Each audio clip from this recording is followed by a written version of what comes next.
అధికారంలో ఉన్న 5 ఏళ్లు ఏనాడు రైతులను పట్టించుకోని జగన్ రెడ్డి ఇప్పుడు గొంతు చించుకుంటున్నాడు. రైతుల కోసం ఏమి చెయ్యని వ్యక్తి ఇప్పుడొచ్చి కబుర్లు చెబుతున్నాడు.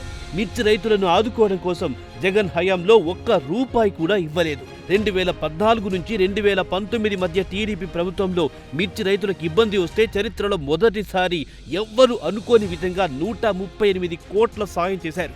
ఇన్నాళ్లకు మళ్లీ మిర్చి రైతులను ఆదుకుంటుంది కూటమి ప్రభుత్వమే.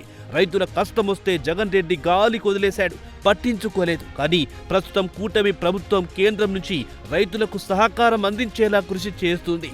కూటమి ప్రభుత్వం అధికారంలోకి వచ్చాక 93 కేంద్ర ప్రాయోజిత పథకాలను పూర్తిగా వినియోగించుకుంటున్నారు. జగన్ చేతకానితనంతో కేంద్ర పథకాల నిధులు నిర్వీర్యమయ్యాయి. చివరికి పోలవరం ప్రాజెక్టుకు కేటాయించిన నిధులను కూడా పక్కదారి పట్టించి సర్వనాశనం చేశాడు. అదే ఇప్పుడు 2027 లోపు పోలవరం ప్రాజెక్టును పూర్తి చేయాలని లక్ష్యంగా పెట్టుకుంది కూటమి ప్రభుత్వం.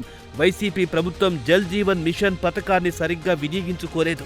ఇంటింటికి కుళాయి ద్వారా మంచినీరిచ్చే పథకాన్ని పూర్తిగా నిర్వీర్యం చేసింది. కానీ ఇప్పుడు ముఖ్యమంత్రి చంద్రబాబు నాయుడు గారి నాయకత్వంలో జల్ జీవన్ మిషన్ నిధులను వినియోగించుకుంటూ త్వరలోనే ప్రతి ఇంటికి కుళాయి రాబోతోంది.